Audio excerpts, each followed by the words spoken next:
आज जो हमारा टॉपिक है वो है energy stored in a capacitor. Capacitor में हम जब चार्ज स्टोर करते हैं तो चार्ज स्टोर करने का मतलब है कि हम उसके अंदर एनर्जी स्टोर कर रहे हैं। अब चार्ज स्टोर करने का मतलब ये कैसे हो गया कि भाई एनर्जी स्टोर कर रहे हैं, तो इसका सीधा तरीका बहुत सिंपल सा मेथड है, ध्यान से समझिए आप। जब कैपेसिटर की प्लेट्स बिल्कुल एम्प्टी होती हैं, खाली होती हैं, आपने अभी पीछे पढ़ा है, जब बिल्कुल एम्प्टी रीजन में कोई चार्ज एंटर करता है तो उस चार्ज पर जो लगने वाली फोर्स है वो बिल्कुल ज़ीरो होती है, बिकॉज वहाँ पर कोई और अदर चार्ज प्रेजेंट नहीं है। बट वन बाय वन जैसे जैसे आप चार्ज लाकर कैरी करते रहेंगे, जैसे एक चार्ज रखा हुआ है, now let us suppose that we are bringing another charge, एक ही सेम प्लेट के ऊपर आपने एक चार्ज रखा, फिर दूसरा चार्ज लेकर आ रहे हैं, तो जब आप दूसरा चार्ज लेकर आएंगे तो उस सेकंड वाले चार्ज को लाने में आपको कुछ ना कुछ अमाउंट ऑफ वर्क डन करना पड़ेगा, और वही वर्क डन बन जाएगा उसकी potential energy. Because electrostatic force एक कंजर्वेटिव फोर्स है, तो उसके अगेंस्ट में आप जो भी वर्क डन करेंगे वो एनर्जी की फॉर्म में स्टोर हो जाएगा। आप कैपेसिटर की प्लेट को भरते जा रहे हैं, उसके अंदर और चार्ज लाकर स्टोर करते जा रहे हैं। For each and every single charge you need to do some work when you are bringing it on the plates of the capacitor. जब भी आप लेकर आ रहे हैं किसी भी चार्ज को, उस चार्ज के अगेंस्ट आपको जो ऑलरेडी प्रेजेंट है वहाँ पर कुछ ना कुछ वर्क डन करना पड़ेगा, और इस तरीके से वो वर्क डन पोटेंशियल एनर्जी की फॉर्म में स्टोर हो जाएगा। तो कुल मिलाकर ऐसे भी बोल सकते हैं आप कि एक चार्ज कैपेसिटर का मतलब है आपके पास एक कैपेसिटर के अंदर एनर्जी स्टोर्ड है। बट हाउ मच एनर्जी, कितना अमाउंट ऑफ एनर्जी, देखो इधर सुनो रवान, बेटा ध्यान से सुनो, कितना अमाउंट ऑफ एनर्जी स्टोर्ड है। अगर आपके पास एक कैपेसिटर है, एक parallel plate capacitor like this with capacitance C, charge Q and potential V। Q charge stored है उसकी प्लेट्स पर, और उसका जो पोटेंशियल डिफरेंस है दोनों प्लेट्स के बीच का वो है V। हमें ये कैलकुलेट करना है कि कितनी एनर्जी उसके अंदर स्टोर्ड होगी। ठीक, चलिए ट्राई करते हैं। मान लीजिए एक स्मॉल चार्ज dq हम इस प्लेट के ऊपर मूव करा रहे हैं। ठीक, उस स्मॉल चार्ज dq को मूव कराने में जो आपको वर्क डन लग रहा है वो लग रहा है dw, किसी पोटेंशियल डिफरेंस v पर जब आप इसको चार्ज कर रहे हैं तो एक अमाउंट ऑफ वर्क dw आपको करना पड़ रहा है for bringing a charge dq। ठीक, इस चार्ज और वर्क डन में एक रिलेशन है, पोटेंशियल वाला फॉर्मूला वही q is equal to cv तो होता ही है, एक वर्क डन वाला फॉर्मूला होता है, work done potential is equal to work done per unit charge, v is equal to w upon q। पढ़ा होगा ये आपने।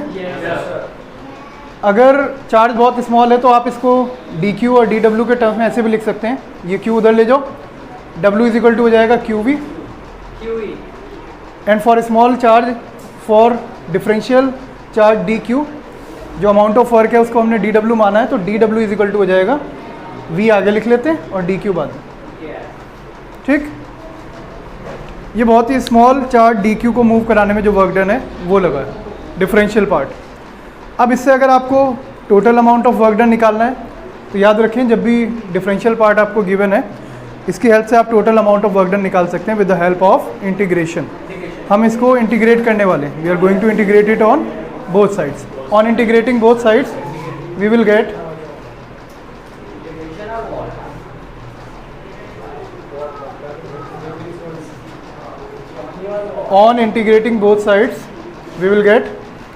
integration of dw equal to integration v dq. Is it clear to everyone? Yes sir.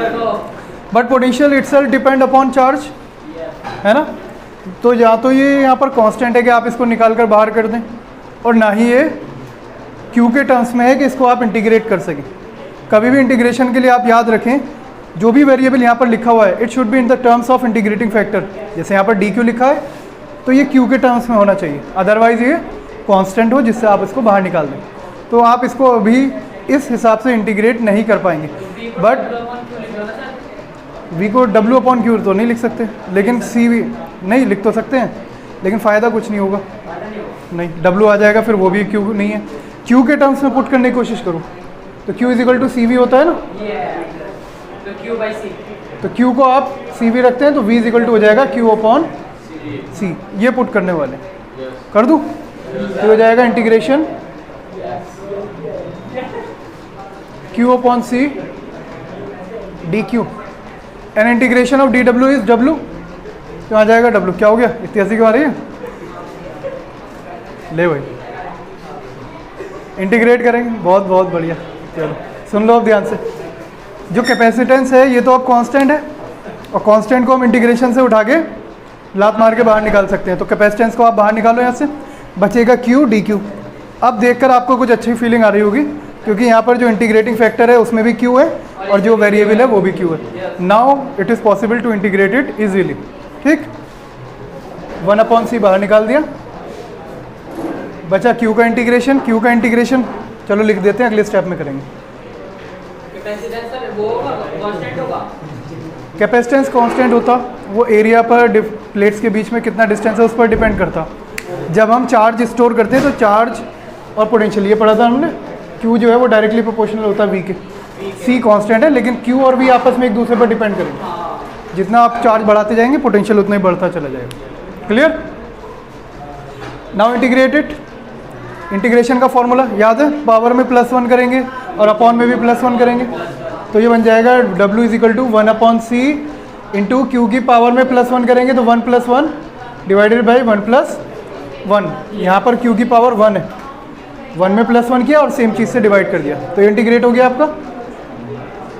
1 + 1 होता है 2, तो ऊपर तो आ जाएगा Q² और नीचे आ जाएगा 2c, तो टोटल वर्क डन आ जाएगा Q² अपॉन 2c।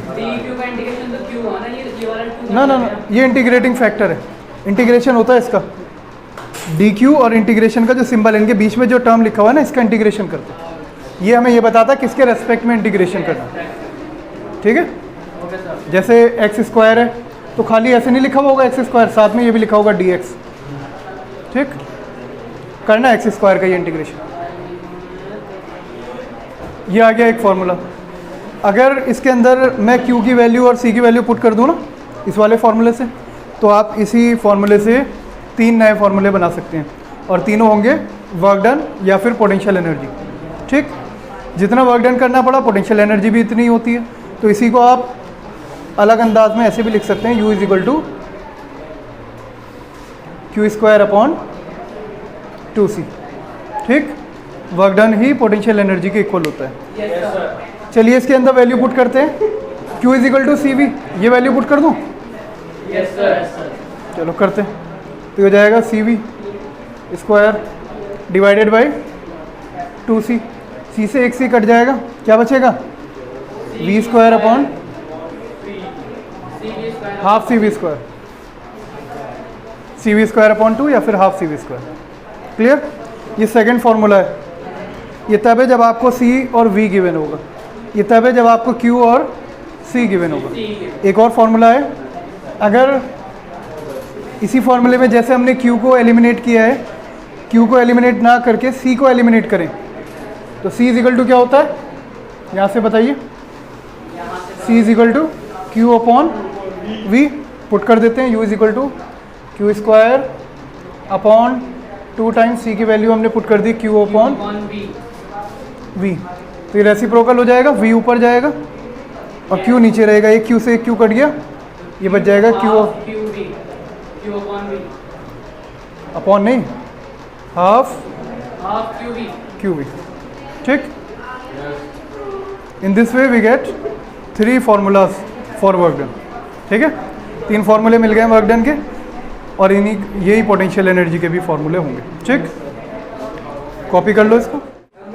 हाँ, तो लिसन हियर रवान, कुल मिलाकर वर्क डन, या ये कह लीजिए energy stored between the plates of the capacitor, उसके लिए हमारे पास 3 फार्मूले आ गए। पहला formula Q² upon 2c, second one half CV², and third one 1/2 QV। ठीक, अब हमें निकालनी है एनर्जी डेंसिटी। एनर्जी डेंसिटी, या आसान लफ्ज़ों में कह लीजिए energy stored per unit volume. कैसे निकालें भाई? डेंसिटी को हम स्मॉल u से डिनोट करते हैं, और ये जो टोटल एनर्जी आपने निकाली है इसको हम करते हैं कैपिटल U से डिनोट। ठीक, energy density and total energy में रिलेशन होता है रवान, टोटल एनर्जी को उठाकर जो वॉल्यूम है, वॉल्यूम कौन सा, प्लेट्स के बीच का वॉल्यूम, उस वॉल्यूम से उठाकर इसको डिवाइड कर देते हैं। मैंने पूरा वॉल्यूम लिख दिया, वी नहीं लिखा, वी क्योंकि पोटेंशियल के लिए यूज़ कर रखा है ना, फिर कन्फ्यूज़न हो जाएगा। ठीक है, total energy divided by total volume, ये है टोटल एनर्जी, पोटेंशियल एनर्जी जो अभी हमने कैलकुलेट की है। ठीक, ये वही है जो अमाउंट ऑफ वर्क डन है टोटल, उसी को पोटेंशियल एनर्जी के बराबर बोल सकते हैं। तो जो हमारे स्मॉल यू आएगा, मतलब energy stored per unit volume, वो आएगा कैपिटल यू को वॉल्यूम से डिवाइड करके। ठीक, चलिए करते हैं। अब यू का फॉर्मूला हमने डिवाइड अभी निकाला था, यू का फॉर्मूला हमारा आया था क्यू स्क्वायर अपॉन 2c, तो यही रख देते हैं, ये हो जाएगा Q square upon 2c and divided by volume, तो इसको ऐसे लिख दीजिए 1 अपॉन वॉल्यूम। इसके प्लेट्स के बीच में कितना वॉल्यूम है ये टोटल, ये वाला, अगर प्लेट का एरिया a है और उसके परपेंडिकुलर डिस्टेंस यहाँ से लेकर यहाँ तक d है, तो ये वॉल्यूम को आप एरिया इंटू डिस्टेंस वाले फॉर्मूले से निकाल सकते हैं। वॉल्यूम का फॉर्मूला होता है एरिया इंटू डिस्टेंस, तो एरिया है a, डिस्टेंस है d, तो वॉल्यूम को लिख सकते हैं आप a इंटू डी। ठीक, अब 1 बाई 1 इसके अंदर थोड़ा सा रीअरेंजमेंट और करते हैं, कुछ वैल्यूज़ और पुट करते हैं और बहुत ही जल्दी हम इसके फाइनल रिजल्ट पर पहुंचने वाले हैं। सबसे पहले Q हमने पढ़ा है charge density sigma. Charge density sigma जो होती है वो होती है Q अपॉन A के बराबर। यहाँ से आप चार्ज Q निकाल लीजिए। ठीक है, अभी ये हो जाएगा Q is equal to sigma A। Very good. इसके अलावा आपने पैरेलल प्लेट कैपेसिटर में कैपेसिटेंस पढ़ा है। जब हमने पैरेलल प्लेट कैपेसिटर पढ़ा था तब आपको मैंने बताया था, फॉर्मूला ड्राइव किया था आपने कैपेसिटेंस, क्या फॉर्मूला था उसका, epsilon not A by D, epsilon not A by D, याद आया? Yes sir. ठीक, ये दोनों फॉर्मूले उठाकर यहाँ पुट करने वाले हम, Q की जगह पर सिग्मा A और C की जगह पर epsilon not A by D. कर दो पुट, तो ये पुट जी के तब होता है जब डाइलेक्ट्रिक फील्ड हो कुछ। अभी विदाउट डाइलेक्ट्रिक वाला केस कर लेते हैं पहले, तो यहाँ पर रखते हैं वैल्यू, ये हो जाएगा sigma A square divided by 2c, 2 into epsilon not A by D into 1 upon AD। ठीक है, इतनी बात। स्क्वायर कर दो, इसका स्क्वायर करेंगे तो दोनों का स्क्वायर हो जाएगा, सिग्मा स्क्वायर A स्क्वायर। ठीक, और ये वाला D ये आ जाएगा ऊपर, एक A से एक काट दो, ये वाला D ऊपर ले आओ, इस वाले A से भी ये काट दो, दूसरा वाला भी पूरा कट जाएगा, और ये D ऊपर आ जाएगा और कट जाएगा D ऊपर आकर ये इस वाले D। ठीक, सब कट गए, क्या बचा, स्मॉल यू कितना आया,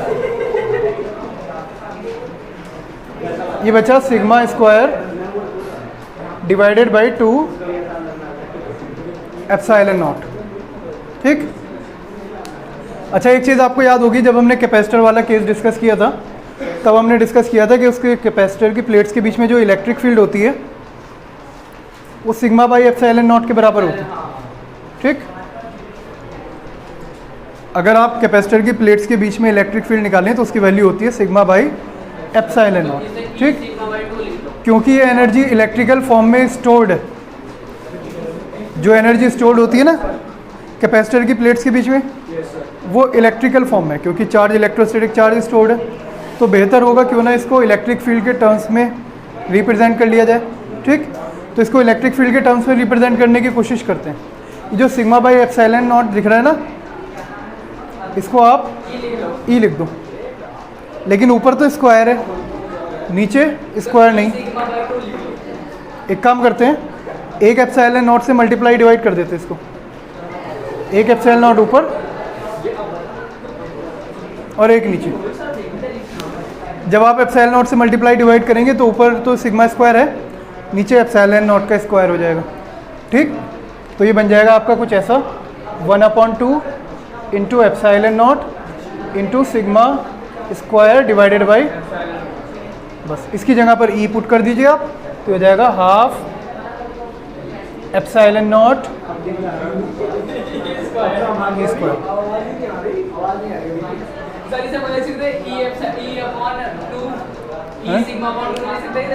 ये भी तो लिख सके थे भाई, बस ये लिख दे। ये तो सर और हार्ड है। ना ये बहुत आसान है। एप्सिलॉन नॉट ये कांस्टेंट है प्लेट्स के बीच का, और ये इलेक्ट्रिक फील्ड है। क्योंकि बस एक लाइन और, क्योंकि ये इलेक्ट्रिक फील्ड की फॉर्म में स्टोर्ड एनर्जी, इलेक्ट्रिकल फॉर्म में, तो इसके नीचे कभी कभी यहाँ पर छोटा सा ई बना हुआ दिखाई देगा आपको, ठीक। और आने वाले दिनों में जब हम इंडक्टर पढ़ेंगे तो उसमें मैग्नेटिक फॉर्म में एनर्जी स्टोर्ड होती है, वहाँ पर भी इसी टाइप का एक फॉर्मूला बनाएंगे, ठीक है। कॉपी कर लो इसको।